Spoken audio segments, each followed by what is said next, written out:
நண்பர்களே வணக்கம். நான் இப்போ காராக் ஹைவேயில் வந்து காராக் ஹைவே வந்து சிவன் கோயில் ஒன்று இருக்குது, காட்டுப்பகுதி இது. அங்கே ஹைவேலேருந்து ஒரு 10 கிலோமீட்டர் உள்ளே பூந்து காட்டுப்பகுதி உள்ளே பூந்து அங்கே சிவன் கோயில் ஒன்று இருக்குது. இது ரொம்ப ஃபேமஸ் ஆச்சு. இது பாருங்கள், சிவன் தண்ணி ஊற்றிட்டு இருக்கிறாரு. தண்ணி எங்கேருந்து வருதோ தண்ணி ஊற்றுது. கிட்ட போனேன்.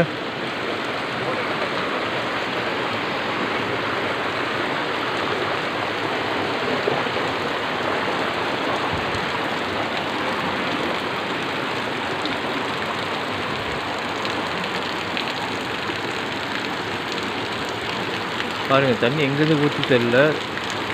தண்ணி சிவன்லேருந்து மேலேருந்து ஊற்றுது. இப்போ பார்த்தீங்களா?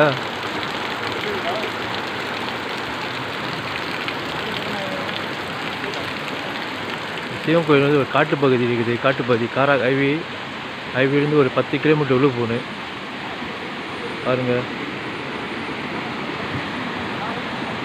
பாருங்களா, தண்ணி ஊற்றுது. தண்ணி எங்கேருந்து தெரியல. கீழே வந்து நீர்வீழ்ச்சி, கீழே நீர்வீழ்ச்சி. பாருங்கள், நீர்வீழ்ச்சி கீழே.